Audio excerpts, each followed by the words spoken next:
കടലേറ്റവും അടിയൊഴുക്കും ശക്തമായതോടെ വർക്കലയിലെ തീരങ്ങളിൽ കടലിൽ ഇറങ്ങുന്നത് തടയുന്നു. കയർ കെട്ടി തിരിച്ചും മുന്നറിയിപ്പ് ബോർഡുകൾ സ്ഥാപിച്ചുമാണ് നിയന്ത്രണം ഏർപ്പെടുത്തിയിരിക്കുന്നത്.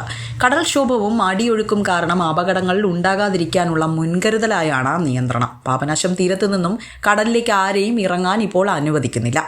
കടലേറ്റം കാരണം കരഭാഗം ഇടിഞ്ഞു തുടങ്ങിയതുകൊണ്ട് തന്നെ പാപനാശത്ത് അപകട സാധ്യതയും നിലനിൽക്കുന്നുണ്ട്. തീരശോഷണത്തെ തുടർന്ന് പാപനാശത്ത് മണൽത്തിട്ട ഇല്ലാതായ സ്ഥിതിയിലാണ്. കടലിൽ ഇറങ്ങുന്നിടത്ത് തന്നെ കുഴികൾ രൂപപ്പെട്ടു കഴിഞ്ഞു. ഇറങ്ങിയാൽ അടിയൊഴുക്കിൽപ്പെട്ട് അപകടം നടക്കുമെന്ന മുന്നറിയിപ്പും നൽകിയിട്ടുണ്ട്. കടലേറ്റം തുടരുകയാണെങ്കിൽ തിരുവമ്പാടി, കാപ്പിൽ, ആലിയിറക്കം, മാന്തറ, വെറ്റക്കട തീരങ്ങളിലും ഇതേ രീതിയിൽ നിയന്ത്രണം ഏർപ്പെടുത്തുമെന്ന മുന്നറിയിപ്പും നൽകിയിരിക്കുകയാണ്. അപകട സാഹചര്യം കണക്കിലെടുത്ത കാപ്പിൽ ബീച്ചിൽ അഞ്ചുതെങ്ങ് കോസ്റ്റൽ പോലീസിന്റെ നേതൃത്വത്തിൽ മുന്നറിയിപ്പ് ബോർഡുകളും സ്ഥാപിച്ചു കഴിഞ്ഞു.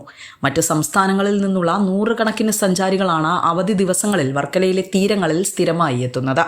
കടലിന്റെ സ്വഭാവം അറിയാതെയും മുന്നറിയിപ്പുകൾ അവഗണിച്ചും കടലിൽ കുളിക്കാനിറങ്ങി അപകടത്തിൽപ്പെടുന്നതും ഇവിടെ പതിവ് സംഭവമായി മാറിക്കഴിഞ്ഞു. കഴിഞ്ഞ സീസണിൽ മാത്രം തിരയിൽപ്പെട്ട 70ഓളം പേരെയാണ് ലൈഫ് ഗാർഡുകൾ രക്ഷപ്പെടുത്തിയത്. ലൈഫ് ഗാർഡുകൾ കുറവായിരുന്ന 2024 21 പേർക്കാണ് വർക്കലയിൽ കടലിൽ ജീവൻ നഷ്ടമായത്. ഇതേ തുടർന്നാണ് കടൽക്ഷോഭം രൂക്ഷമാകുമ്പോൾ ബീച്ചിൽ കയർ കെട്ടിത്തിരിച്ച് നിയന്ത്രണം ഇപ്പോൾ ഏർപ്പെടുത്തിയിരിക്കുന്നത്. പാപനാശത്ത് സഞ്ചാരികളുടെ തിരക്ക് കാരണമാണ് മൺസൂണിന്റെ തുടക്കത്തിൽ തന്നെ ഇത്തരത്തിൽ നിയന്ത്രണം തുടരുമെന്നുമാണ് വിവരം. വിസ്മയ ന്യൂസ്, വർക്കല.